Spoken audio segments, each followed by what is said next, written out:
Hello and welcome to Graveyard Keeper, a game that sort of came out of nowhere and has seen a sort of moderate amount of success, actually, according to the Steam most popular for a little while, which is always kind of cool to see, because I actually personally wasn't aware of this game at all until about a week before its release. So it's always sort of surprising and neat to see games just sort of pop out and find a good foothold in between the more popular releases when they're by fairly small teams like this one. What is Graveyard Keeper? Graveyard Keeper is ostensibly in the vein of the kind of life sim style of games like, say, Stardew Valley and Harvest Moon and games like that.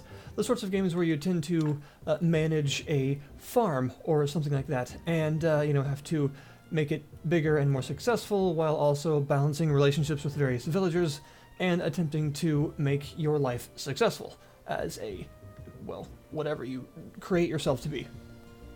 But with a couple of interesting twists, because of course in this case you're not managing a farm, you're managing a graveyard, which is a bit of a dark twist in this case, and a couple of other kind of unique twists, like the fact that, and this may, put some people off, you're not actually able to create your own character, because in this case, you actually play a specific person. You have a story for yourself rather than kind of creating your own, as it were, although you're still able to do that through gameplay, but as far as who you are, it's actually set for you from the beginning. So there is no character creation, or choosing a gender, making yourself look how you want, things like that.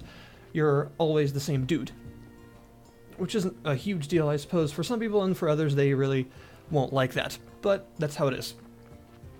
And the other thing that kind of sets it apart is one of the most traditionally included aspects of a lot of those games is the idea that you get to romance villagers. Your sort of goal is marriage at some point in those games, and this game actually does not include that on purpose, because one of your story points, so basically your main goal as a character, is to get back to who you were, because you're actually not from this world. Effectively, this is a, medieval town that you're actually not from. And you are from the modern world, and your significant other, presumably a wife or a girlfriend or something like that, is waiting there for you. And of course, it would be a bit silly and really weird for the narrative if you were to be able to marry other people in your goal to get back there to them. So you're not able to do that, because that wouldn't make any sense. So yeah, there is no character creation and there is no villager wooing or marriage. But aside from that, it is very similar to other games like Stardew Valley and the like.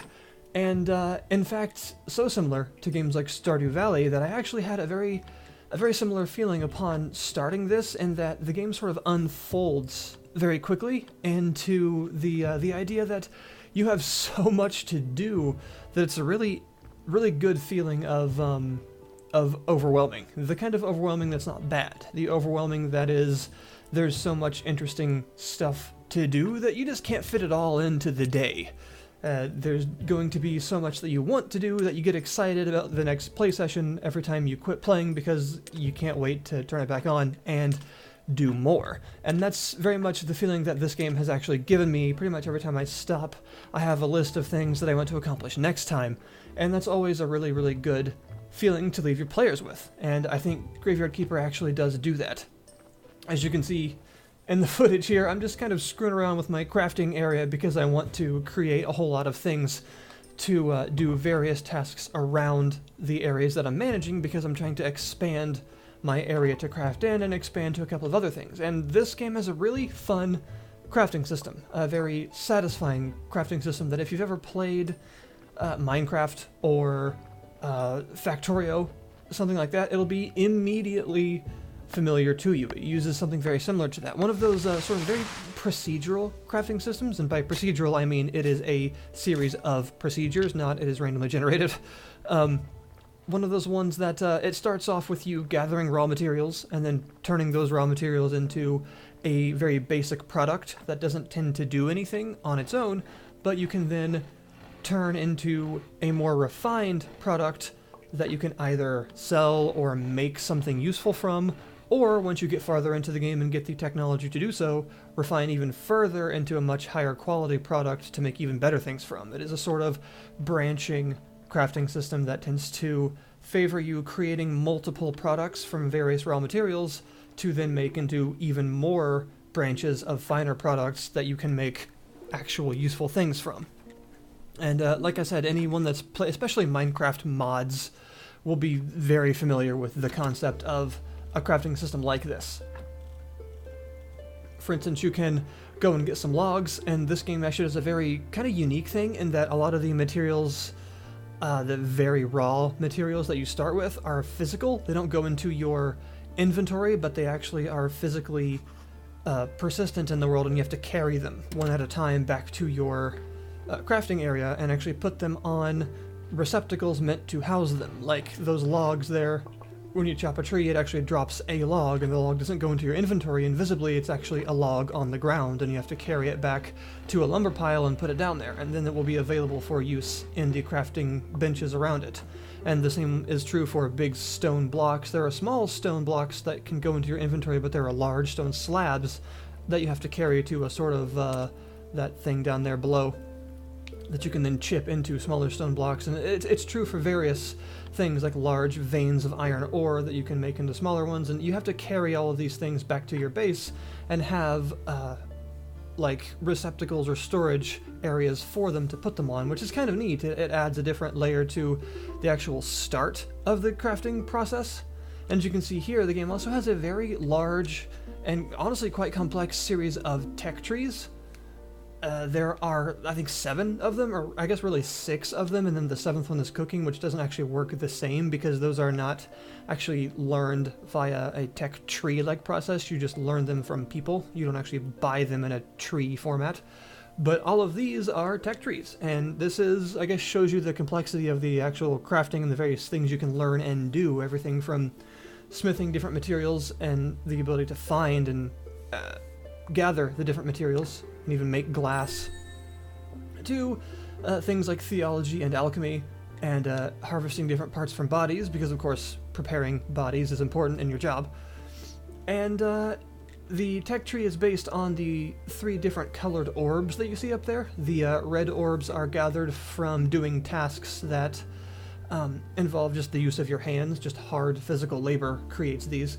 The green orbs are nature themed, so anything that involves doing stuff with nature, you know, farming your crops will give you these, shoveling things out of the earth will give you these, stuff like that. And the blue ones are much harder to get. These involve like spiritual tasks and tasks that are more immaterial. They're much more elusive and just generally more difficult to get, but you'll eventually find ways that gather them more regularly.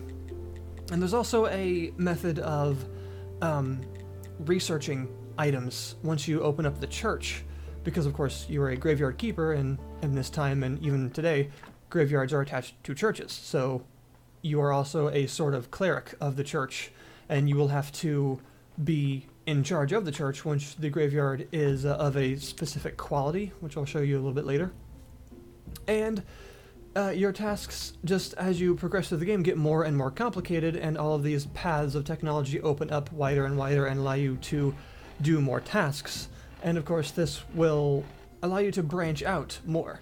And I'd say this is probably the biggest difference, besides the obvious theming differences, the actual gameplay difference between something like this and Stardew Valley. The idea of Stardew Valley is often that you have your main thing, so farming, and in this case the main thing is, you know, graveyard keeping, but the other things attached to that are optional. You can choose which ones you want to delve into farther. So, you know, combat in the caves in Stardew Valley, or something like, I don't know, who else you want to romance, things like that. Stardew Valley has a lot to do, but you often choose a smaller number of them to focus on, which is represented by the skill trees that give you boosts at certain levels, like with fishing and things like that. And I would say this game, because of the way that all of the tasks are connected to each other and the way the crafting benches work, oftentimes you're less about focusing rather deeply on 1 or 2 specific things and more about kind of spreading yourself out among almost all of the tasks available. And that kind of makes it a little bit different in terms of the focus, which is sort of interesting. Although that's not to say that you have to be perfect at every task and really like, you know, flesh out your technology trees to the max at absolutely everything, but you have to have at least some of everything, and the game kind of hammers that home with the fact that the way that you actually unlock the skill trees is you actually need to progress in the story and talk to different NPCs at various points, and they will give you the first bit of every skill tree for free, which is basically telling you that you need this, here you go, use it a little bit. So you basically will always have a shallow knowledge of everything for free. So here's the actual cemetery management. The graveyard works in an interesting way. It has a quality, and it's explained in a way, but it's a little confusing at first until you figure out how it works. Basically, those little red and white skulls represent the sort of quality of the body in the grave, which is an interesting way to put it. Essentially, the idea is that the red skulls represent sin, and the white skulls represent like the sort of good deeds that the person buried there had in their life, or at least that's the way I understand it. It's a bit odd, but essentially the idea is that to get the sort of min-maxed graveyard quality, you want to actually exhume bodies that have the red skulls and don't bury them in the future when you get them. And have very good quality stuff above them to get those little laurel symbols next to them, and you'll have a very good quality graveyard. And when you get new bodies like this, you can actually, depending on what your anatomy skills are in the tech tree, you can actually extract different pieces from them, which will change the skulls on the body. So you can actually extract sort of bad parts, and you can even embalm them, which will get good and bad results depending on what happens and what you actually embalm them with, which is kind of cool, I gotta be honest. But you can also screw up, like I did here, and really mess up the body very badly. I was trying to eliminate both of the red skulls, but I ended up kind of butchering them pretty badly, and yeah, that's what happened. So I ended up not wanting to bury this one, and, well, there's an option for that. You can, of course, throw them in the river, which I assume would have bad consequences if you do it too much, so I try not to do it. So I decided, let's give this guy a funeral pyre. Also, the stuff you extract from bodies is persistent, and it does stay with you. They are items, they're not just operations you perform, so things like blood and fat do stay with you. And there are items that you can use for things. Fat, for instance, can be used with stuff like hemp rope and beeswax to make candles, which is a bit disconcerting if you think about it. You have human fat candles in your church, but whatever, no one needs to know. And I suppose the idea is like tallow candles, basically, which are normally made with animal fat, but pretty much everything in this game made with animal products normally is made with human products, because that's just how it works. It's sort of a dark humor setting is the idea. And skin can be made into paper, eventually, which you can use for creating books and stories and all sorts of other stuff to be used with the book-making system. You can write your own books, and you can also use them for making sermons and the like, which I'll show you in a second, because you do, of course, have to run the church, which means you have to give sermons every day of the beginning of the week. That is part of your job. And yeah, so you just need some of these basic wood billets here to create a sort of crematory pyre, and you can cremate bodies. Although these are, of course, as you may guess, there's not like a stone crematorium, so these are one use. These are single-use pyres. But doing this does create some useful byproducts, like ash, which you can use to either make into a funeral urn, and you can eventually get enough of those to make a sort of urn shelf, which does add to the appearance of your cemetery if you want to up its quality. Or you can use that to make ink, black ink, which you will also need, of course, to make the ink for writing books and things like that. You have to combine that with the paper in order to make the various products you need for writing. It's all kind of connected together. Even the things that seem like they may not actually connect to the actual graveyard keeping tend to come back around and be useful in some way to either your graveyard or your church. So there's a lot going on here, but it does sort of boomerang back at some point in the future. Now, I didn't mention the church, so here's the interior of the church, and this is just the basic prayer that you start with when you actually first open the church, once your graveyard reaches the threshold required to do that. And it doesn't really do anything special. There are many prayers that you can get once you get the tech to do so, and you have to write them yourself with the various writing tables and implements required once you actually have the knowledge and the materials. So I don't quite have that yet. I'm almost there on a couple of them, but you know.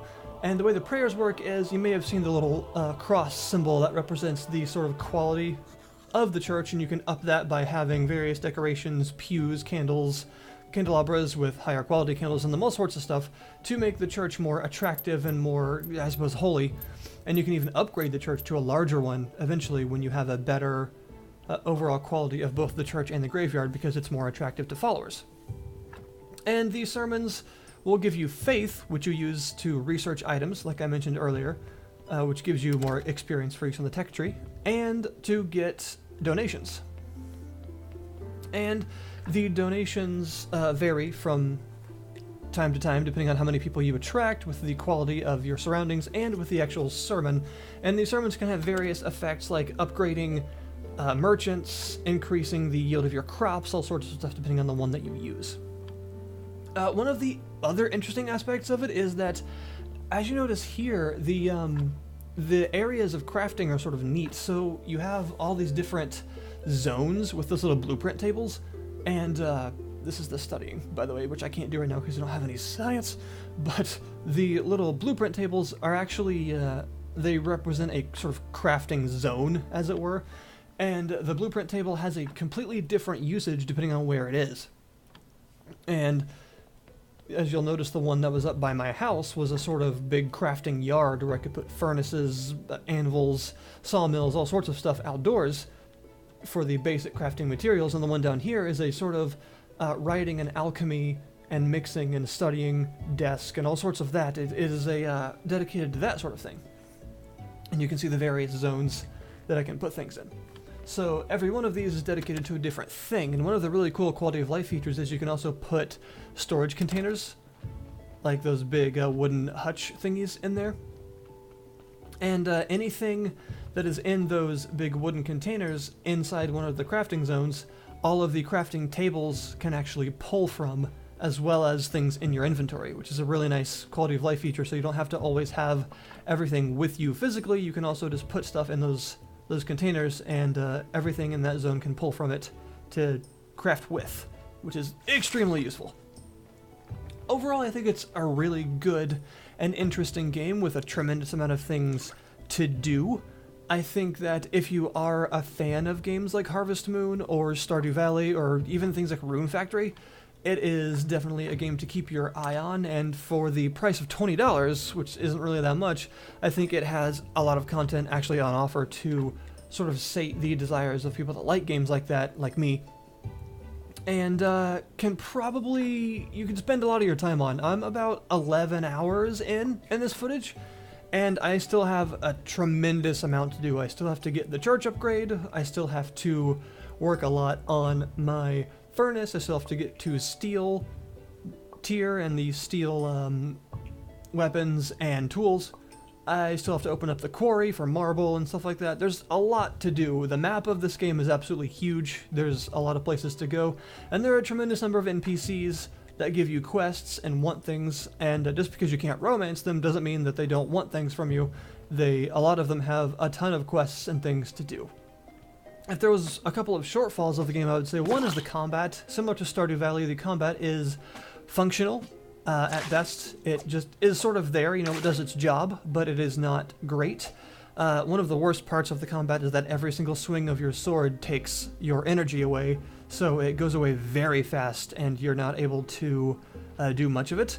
There is a bit of a way to actually make it better, but it stays functional and doesn't really improve too much. There's an NPC that actually has you do a lot more combat in an actual dungeon. I don't have any footage of that though because I haven't gotten to that point yet.